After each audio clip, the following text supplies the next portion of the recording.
Azimio Leader Raila Odinga says the country's economy is in imminent danger of sliding further to a limit of no recovery if immediate interventions are not put in place to cushion Kenyans. Raila is calling for tax reductions and budget cuts as some of the measures to help lift the country out of what he views as a potentially dangerous situation.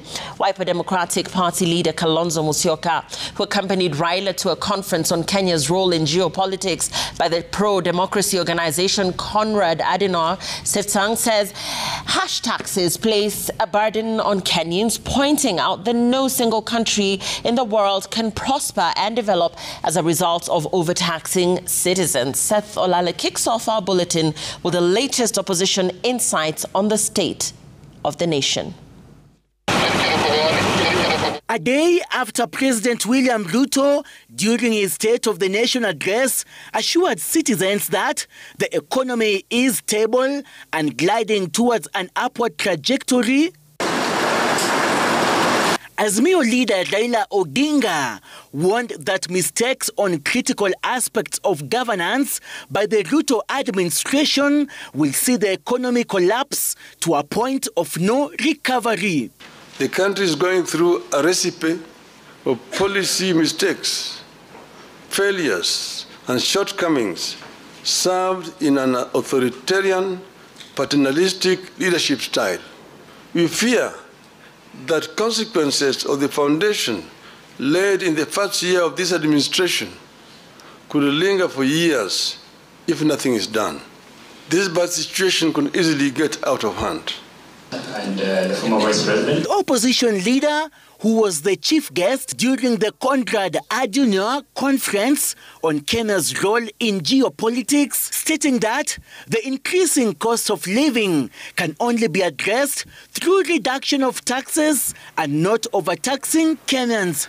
In the wake of the Finance Act of 2023, we warned that no nation can ever tax its citizens into prosperity. We are concerned that it is getting too late to change the course. We fear that consequences of the foundation laid in the first year of this administration could linger for years if nothing is done. Information pipelines. Raila, in faulting President William Ruto's administrations, demanded immediate budget cuts as an alternative to adding taxes on Kenyans. Government must cut the budget by an estimated 500 billion shillings. The current policies have hit low-income families particularly hard. These are the same low-income families that the administration promised to lift up.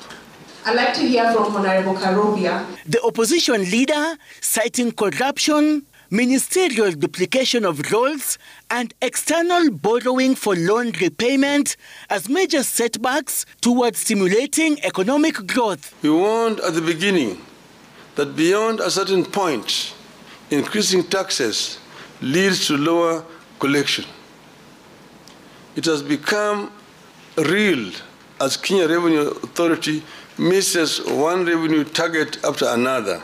And that ties in with my question that goes directly to the Azimio leader calling for a review of the country's economic approach and implementation strategy through the formation of an independent task force with members drawn from the public and private sectors. We believe that putting money into construction of schools' infrastructure would yield better returns than the construction of houses through taxation. Kenyans deserve a raise in the average minimum wage.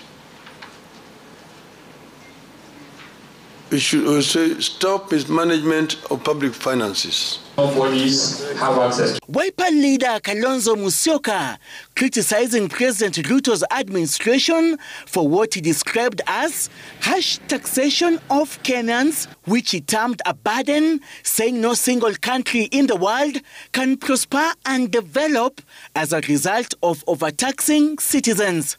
Kenyans are crying heavy burden of taxation. I have never seen a nation anywhere in the world which can develop on the basis of overtaxing its citizens, particularly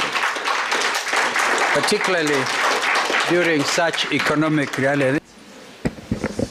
The opposition leader further stating that President William Ruto's address to the nation did not reflect the struggles Kenyans are facing due to the high cost of living.